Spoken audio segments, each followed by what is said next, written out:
Hello friends, उम्मीद करता हूँ आप सब बहुत अच्छे होंगे, स्वस्थ होंगे। आदित्य सोरान एजुकेशन ग्रुप में आप सबका बहुत बहुत स्वागत है। दोस्तों, कल ही हमने वीडियो बनाई थी कि यूजीसी की नई गाइडलाइन आई है जिसके अकॉर्डिंग सभी फाइनल ईयर के स्टूडेंट्स को एग्ज़ाम देना कंपलसरी होगा।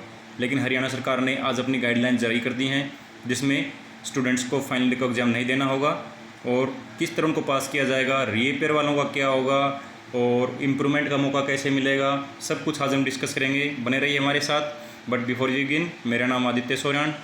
नॉलेज इज़ पावर, ज्ञान ही शक्ति है। अगर आप भी एसएससी की तैयारी कर रहे हो, बीएड एस्पिरेंट हो, केवीएस, एनवीएस, एस्टेट, सीटेट की तैयारी कर रहे हो तो हमारे चैनल से जुड़े रहिए। आने वाले टाइम में आपको इससे बहुत इंपॉर्टेंट गाइडलाइंस मिलने वाली हैं।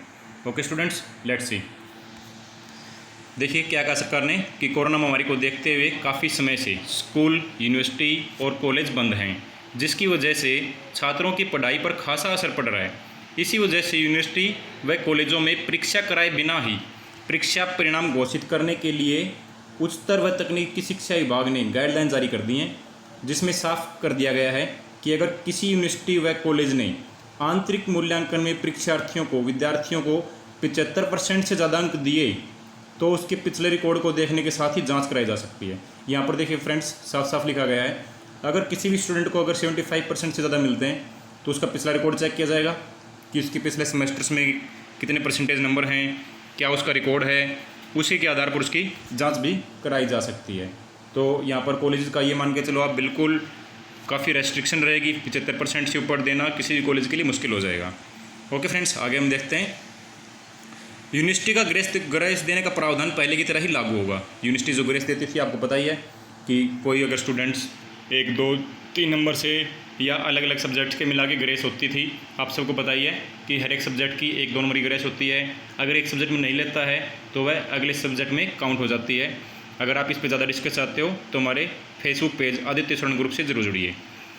अगर आपको किसी भी तरह की कोई इंक्वायरी की ज़रूरत है, अगर आप कुछ पूछना चाहते हो तो भी हमारे साथ कमेंट कीजिए या हमारे फेसबुक हमारा पेज है आदित्य सोरान ग्रुप, आप उससे जुड़ सकते हैं। चलिए आगे देखते हैं।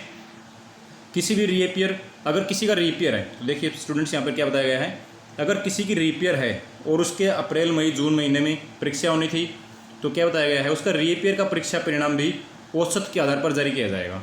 यानी कि उसकी बिल्कुल एवरेज निकाली जाएगी कि उसका क्या रिकॉर्ड है, या फिर उसको पास किया जाएगा बिल्कुल एवरेज मार्क्स के ऊपर, बिल्कुल उसकी औसत निकाली जाएगी। ये नहीं है कि उसको 75% दे के पास कर दिया जाएगा, ऐसा बिल्कुल भी नहीं होगा। उसका पिछला औसत निकाला जाएगा।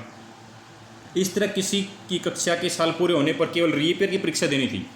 अगर मान लो उसका साल कंप्लीट होना था और सिर्फ उसका रीपेयर ही रहता है तो उसका परीक्षा परिणाम भी औसत के आधार पर जारी होगा। मान लो कोई फाइनल ईयर का स्टूडेंट है और उसकी रीपेयर रहती है, उसकी क्लासेज पास हो चुकी हैं तो उसका परीक्षा परिणाम भी बिल्कुल एवरेज के ऊपर ही निकलेगा। ऐसे ही सेमिनार, ट्रेनिंग, प्रोजेक्ट सभी के अंक यूनिवर्सिटी के विभाग व कॉलेज अपने अनुसार दे सकेंगे और यूनिवर्सिटी का ग्रेस देने का प्रावधान पहले की तरह लागू रहेगा। ओके, चलो आगे देखते हैं। अप्रैल, मई, जून 2020 की परीक्षा नहीं कराई जाएगी। देखो गाइडलाइंस में ये साफ साफ बताया गया है। ये हम गाइडलाइन पढ़ रहे हैं, जो भी गाइडलाइंस जो आई है हरियाणा सरकार की, ये हम गाइडलाइन ही पढ़ रहे हैं। अप्रैल, मई, जून 2020 की परीक्षा नहीं कराई जाएगी और 50% अंक आंतरिक व 50% मुख्य परीक्षा के आधार पर मिलेंगे। साफ साफ लिखा गया है कि 50% जो नंबर हैं वो आपकी इंटरनल असेसमेंट, असाइनमेंट के बेस पर मिलेंगे और 50% जो आपका पिछला रिकॉर्ड है उसके अकॉर्डिंग मिलेंगे। किसी कॉलेज ने आंतरिक मूल्यांकन में 75% से अगर ज़्यादा अंक दिए हैं तो उसकी रिकॉर्ड की बिल्कुल जांच कराई जाएगी। अगर आप कोई स्कूल, मान लो कोई अप्रोच से कोई स्टूडेंट नंबर ज़्यादा लगवा लेता है, अगर 75% से अगर किसी को ज़्यादा मिलते हैं तो बिल्कुल इसकी जांच करवाई जाएगी। फर्स्ट ईयर वालों का क्या होगा, फर्स्ट सेमेस्टर या फर्स्ट ईयर का केवल आंतरिक मूल्यांकन के आधार पर परीक्षा परिणाम घोषित किया जाएगा। यहाँ पर देखो उसका कोई लास्ट सेमेस्टर का रिजल्ट नहीं है, कुछ नहीं है, तो सिर्फ उसका इंटरनल असाइनमेंट और इंटरनल असेसमेंट के आधार पर दिया जाएगा। केवल उन रीपेयर वालों का औसत अंकों के आधार पर परीक्षा परिणाम जारी होगा जो अप्रैल, मई, जून की, अगर मान लो किसी की फर्स्ट ईयर में किसी की रीपेयर थी तो उसका जो परीक्षा परिणाम है वो केवल औसत के आधार पर जारी होगा। बिल्कुल उसका एवरेज मार्क्स मिलेंगे, कोई मेरिट उसको यहाँ पर नहीं मिलने वाली है। पहले रीपेयर का परीक्षा परिणाम जारी होगा, साफ लिखा गया है। पहले रीपेयर वाले स्टूडेंट्स का परीक्षा परिणाम जारी होगा, रेगुलर स्टूडेंट का हम बाद में करेंगे। उसको भी शामिल करते हुए मुख्य परीक्षा का परिणाम जारी होगा। फिर उसको रीपेयर का परिणाम शामिल करके फिर उसका अगली क्लास का जो होगा उसका, देखो रीपेयर का रिजल्ट निकाला, उसकी जो एवरेज आई है वो मिला करके अगली साल, मान लो कोई सेकेंड ईयर में है, फर्स्ट ईयर की रही थी तो पहले फर्स्ट ईयर के री का रिजल्ट निकालेंगे उसका, फिर फर्स्ट ईयर के री का जो एवरेज आया उसको मिलाकर फिर उसका सेकेंड ईयर का रिजल्ट बनेगा। ओके स्टूडेंट्स, समझ गए? अगर कोई प्रॉब्लम हो तो आप यहाँ पर भी पूछ सकते हो। आगे देखो, जिस सेमेस्टर की पढ़ाई परीक्षार्थी कर रहा होगा उसका परीक्षा परिणाम घोषित करते हुए पिछले सेमेस्टर का औसत निकाला जाएगा। जिस सेमेस्टर में पढ़ाई कर रहा है उसका एवरेज कैसे निकलेगा? आपको बताया 50% तो असाइनमेंट होगा और 50% उसका लास्ट सेमेस्टर का नंबर जो आएंगे उसका मिलेगा। आगे देखते हैं हम, प्रोजेक्ट, ट्रेनिंग, सेमिनार आदि के अंक यूनिवर्सिटी में संबंधित विभाग व कॉलेज को देंगे। इस परीक्षा परिणाम के आधार पर किसी को मेडल या मेरिट प्रमाण पत्र नहीं दिया जाएगा। बिल्कुल, अगर यहाँ पर कोई मेरिट में आता है न तो उसको यहाँ पर कोई मेरिट का सर्टिफिकेट मिलेगा कि इसने मेरिट किया है, क्योंकि ये सिर्फ इंटरनल असेसमेंट के बेस पे होगा। और न ही यहाँ पर ये नहीं है कि इसको गोल्ड मेडल मिल गया, सिल्वर मेडल मिल गया, ऐसा कुछ नहीं होगा।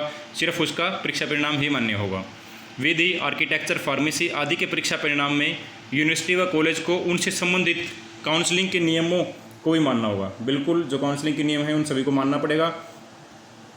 और जिस यूनिवर्सिटी में गैस का प्रावधान है, जो ग्रेस यूनिवर्सिटी दे रही हैं, वो बिल्कुल प्रावधान पहले की तरह ही लागू रहेगा।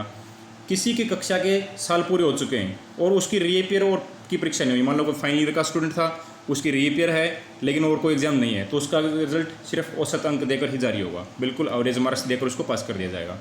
इस गाइडलाइन में कोई बिंदु शामिल नहीं हुआ व किसी बिंदु पर संदेह है तो अगर मान लो गाइडलाइन में कोई ऐसा टॉपिक रहता है जो हमने यहाँ पर डिस्कस नहीं किया, या कोई ऐसा स्टूडेंट्स जिसका कुछ अलग का केस चल रहा हो, इस प्रकार का कोई भी अगर केस है तो वाइस वीसी अपनी अलग से कमेटी बनाकर उस पर फैसला ले सकते हैं। बिल्कुल, जिन पेपर में ग्रेड के आधार पर पास किया जाता है उनको परीक्षा परिणाम के औसत में शामिल नहीं किया जाएगा। कई स्कूल, कॉलेज, यूनिवर्सिटी में देखो ग्रेड सिस्टम चलता है तो उनको औसत में शामिल नहीं किया जाएगा। बिल्कुल, आगे देखो, एमडीयू कुरुक्षेत्र यूनिवर्सिटी समिति कुछ जगह चल रही कंप्यूटर अवेयरनेस कोर्स में यूनिवर्सिटी व कॉलेज खुद नंबर देंगे। बिल्कुल, कंप्यूटर अवेयरनेस का कोर्स चल रहा था एमडीयू, केयू के बहुत सारी यूनिवर्सिटी में चल रहा था।